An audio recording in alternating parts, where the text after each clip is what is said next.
Olá, meu irmão e minha irmã, eu sou o Padre Marcelo, da Diocese de Taubaté, e hoje é dia 27 de dezembro, segunda-feira. Vamos refletir sobre o que ouvimos ontem na missa, quando lembrávamos a solenidade da Sagrada Família. É muito oportuno que a Sagrada Família seja celebrada justamente nesse meio entre o Natal e o Ano Novo, porque essas duas ocasiões são ocasiões em que a gente se encontra com os nossos familiares, e aí tudo pode acontecer. Há pessoas que experimentam uma grande alegria e uma festividade verdadeira nesses encontros, e outras, em contraposição, experimentam conflitos, dificuldades, tristezas. Outras vezes até a gente chega bem numa reunião familiar, mas sai péssimo. Tudo pode acontecer quando a família se reúne. Então vamos refletir sobre o que é isso de chamar a família de sagrada e como a nossa família pode ser um pouco mais Sagrada Família. Bora refletir.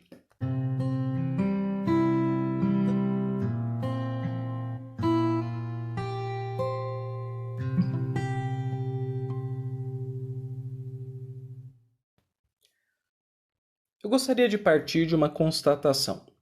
Temos percebido que os nossos jovens e adolescentes estão se desinteressando pela festa do Natal.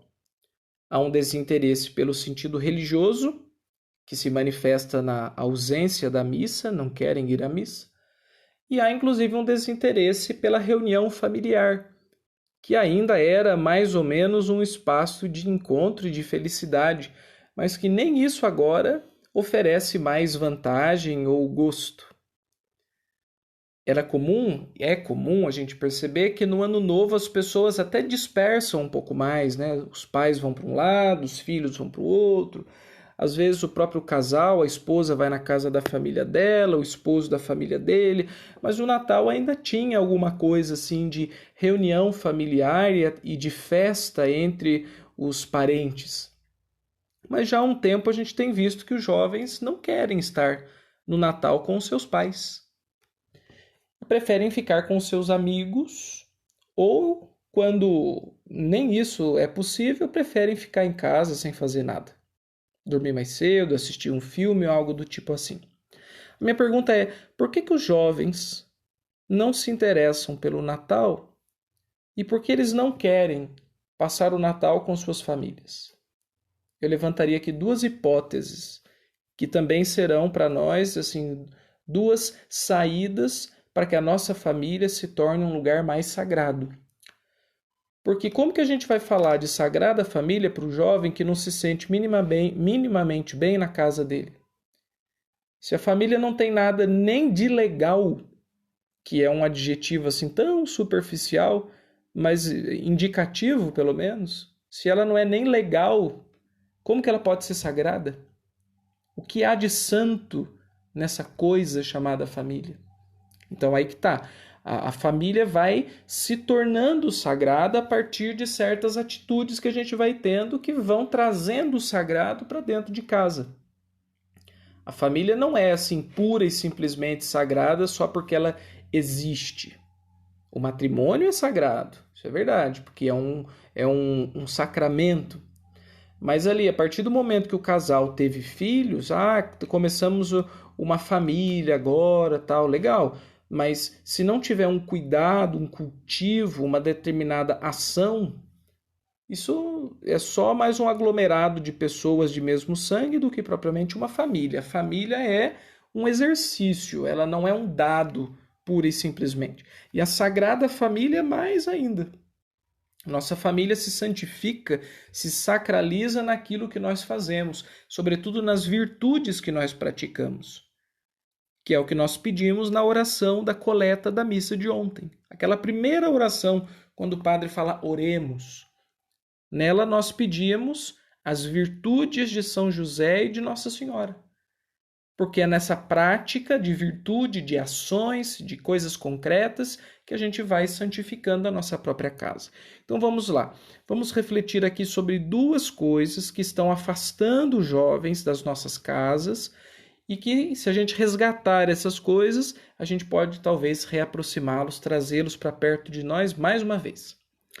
A primeira coisa é o afeto, ou são os afetos, e a segunda coisa é o diálogo, ou a conversa. Primeiro ponto, os afetos. Veja que as nossas casas nem sempre são lugares em que a gente experimenta a afetividade, no sentido de trocas de carinho, de amor, de mútua estima, e trocas manifestas, não pode ser implícito. Ah, eu gosto do outro e ele percebe isso. Não, tem a ver com abraço, com beijo, com carinho, com cafuné, com ombro amigo, com acolhida, com mão estendida, com presença, com companheirismo. É isso que eu estou falando. Onde que a gente encontra essas coisas assim? A gente encontra os nossos amigos. Por que a gente gosta de estar com os nossos amigos? Amigos de verdade, né? Não colegas, eu digo. A gente encontra esse espaço em que a gente se sente gostado, querido, a gente se sente bem de estar com eles gostam de estar com a gente, porque existe uma circulação afetiva nos círculos de amizade. Agora, que curioso que a gente não sente na casa da gente isso. É claro que o afeto dos amigos tem um quê todo próprio e o afeto dos pais tem uma outra configuração. Mas é afeto, de qualquer modo. Por que a gente se sente mais envolvido em afeto com os amigos do que na nossa própria casa? E aí está um problema. Porque as nossas famílias estão pobres de afetividade. Nossas casas, elas parecem às vezes um hostel, que todo mundo divide o mesmo teto, mas ninguém se conhece, os corações são distantes.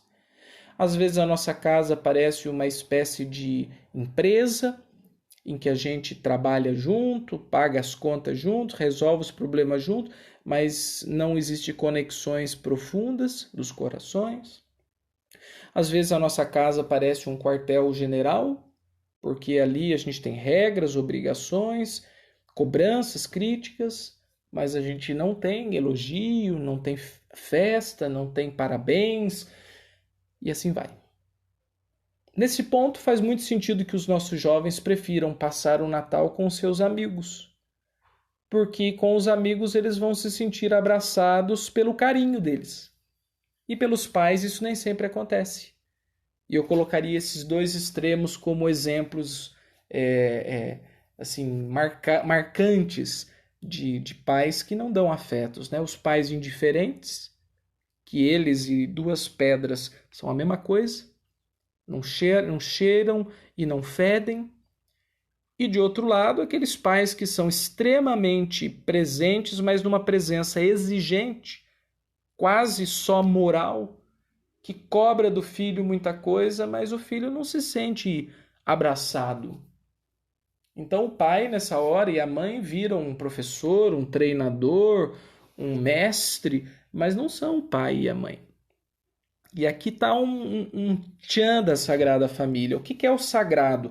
Sagrado é aquilo que é completamente diferente do profano. O profano é a nossa vida do dia a dia, comer, beber, trabalhar, estudar. No dia a dia a gente não acha assim amor verdadeiro com tanta facilidade. O que faz a gente pensar que o amor verdadeiro ele é uma irrupção do sagrado. E a nossa família só pode ser chamada de Sagrada Família na medida em que irrompe nela o amor verdadeiro, em que existe troca afetiva. Agora, se a minha família não tem isso, eu vou procurar isso em outro lugar. E eu acho em outros lugares. Tem muito lugar oferecendo afeto por aí. Pode não ser amor de verdade, mas tem afeto. E só por ter afeto já bate, já ganha ponto em relação à minha família, que até pode ter um ideal de amor verdadeiro, mas que não tem troca afetiva. Eu quero um amor concreto. Eu quero abraço. Eu quero os seus olhos sobre mim. Eu quero a sua mão no meu ombro. É isso que grita o jovem. E daí o pai e a mãe, com todo o seu ideal de família, tem ali na pauta, no script, na carta magna daquela instituição familiar, tudo isso. O amor, o afeto, o companheirismo, mas não realiza isso na prática, não opera essas ações. O que acontece? O jovem vai procurar outro lugar em que ele ache isso. Todos nós, das crianças até os mais velhos, temos no nosso peito uma placa com a seguinte inscrição: sou de quem me conquistar. E eu falo isso do plano afetivo. Quem tiver afetos por nós, quem cuidar da gente, vai nos ganhar. Em geral é assim. E olha, quantas pessoas boas nós perdemos para pessoas más porque nós não demos afeto. Porque os maus também sabem ser afetivos para o mal, mas sabem ser. E muitos pais perdem os seus filhos para o mal, para pessoas ruins, para pessoas complicadas, porque não dão afeto. Ou, na melhor das hipóteses, os filhos, não achando o afeto dos pais, vão procurar o afeto fora de casa e acharão o afeto de pessoas boas. Bendito seja Deus se isso acontecer. Agora, que pena quando os filhos se perdem porque os pais não deram carinho. Ah, mas eu dei educação. Mas a educação não é o que você fala. Educação não é a sua lista de preceitos para o filho. Isso é o que ele talvez guarde, mas vai guardar pouco e em várias ocasiões ele vai guardar com raiva, com ressentimento da sua chatice. O que ele vai guardar é o cuidado que você teve com ele e o que você ensinou na esfera do cuidado. E se ele não acha isso em você, ele vai procurar isso fora de casa. Uma segunda coisa diz respeito ao diálogo, à conversa. Por que é tão bom a gente conversar com os nossos amigos? Porque com os amigos é possível a conversação. A gente troca vida, a gente troca ideia, a gente emite as nossas opiniões, a gente fala das coisas do nosso coração, até de coisas que a gente não conta para todo mundo. Então ali a gente se sente livre para ser a gente mesmo e se desnudar e se manifestar nessa palavra autêntica da conversa. Infelizmente, nas nossas casas, isso nem sempre acontece. Os filhos têm medo dos seus pais. Não conseguem ser autênticos porque é melhor ser uma personagem e o meu pai gostar de mim do que eu ser de verdade e ser rechaçado, excluído, criticado ou até silenciado. Várias vezes os pais se perguntam assim, por que o meu filho está tão quieto? Por que ele só fica enfiado no quarto? Por que ele não sai dessa tela do computador? Tem várias razões, mas uma delas pode ser essa. Já que eu não posso falar, já que eu não posso me manifestar como sou, então eu vou ficar aqui no meu quarto. É muito mais confortável, evita confusão. Então, às vezes, o silêncio do filho, na verdade, é um silenciamento dos pais. Porque quando os pais não escutam os filhos e não conversam num nível mais autêntico, que é o que os amigos fazem melhor do que os próprios pais, os filhos preferem o silêncio mesmo. Preferem o silêncio. Então nós temos aqui duas coisas que têm afastado os filhos dos pais, os pais estão perdendo os seus filhos e que a gente pode tentar resgatar para resgatar os filhos. Quais sejam essas duas coisas? Os afetos e a conversa autêntica. Em ambos os casos, os pais devem estar preparados, porque o afeto verdadeiro e a conversa verdadeira são altamente desestabilizadores. A gente tem que abandonar preconceitos, a gente tem que deixar os nossos rótulos internos de lado, a gente tem que aprender a lidar com o outro como o outro, e não apenas como uma expectativa minha cumprida na vida dele. Amar de verdade é viver na instabilidade. Do mesmo modo como conversar de verdade é arriscar, saber, conhecer, pensar coisas que a nossa caixinha fechada de ideias não permite, não dá espaço. Então, meus queridos irmãos e irmãs, pensando nesse Natal e pensando agora no Ano Novo também que está para chegar, e na ausência dos nossos jovens e adolescentes das festividades familiares e das missas, o que me ocorreu foi isso.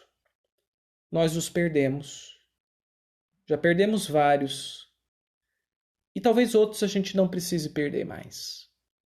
E talvez mais ainda a gente possa até resgatar alguns daqueles que nós perdemos.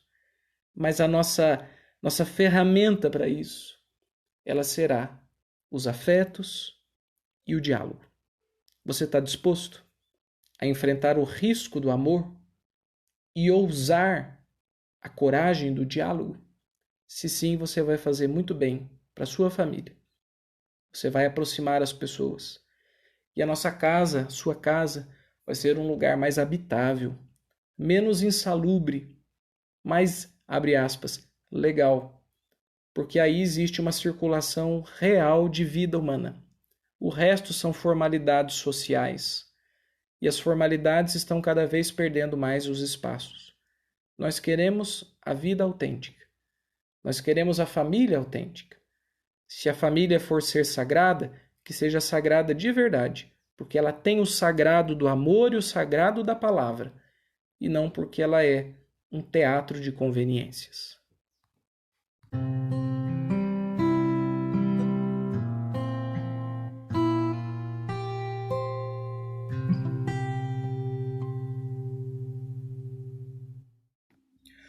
Nós estamos começando mais uma semana, né? Mal o Natal passou e já estamos aí falando de um outro tema, Sagrada Família, mas vamos aproveitar porque a graça de Deus é abundante e a gente sempre tem chance de uma transformação. Vamos aproveitar essa semana para fazer também esse exercício espiritual da Sagrada Família. O que eu, na minha família, posso fazer para que haja um circuito mais vivo de afetividade e de conversação dentro do meu lar? Especialmente se você é pai, se você é mãe, e se você é pai e mãe de criança ou de adolescente, mais ainda, o que você pode fazer para que a sua casa seja um espaço habitável e, mais do que isso, desejável para os seus filhos? Onde tem afeto, a gente fica. Onde não tem afeto, a gente quer ir embora. O desafio está lançado. Faça a sua parte. Deus abençoe e até a semana que vem com mais um Ontem na Missa. Até logo, pessoal.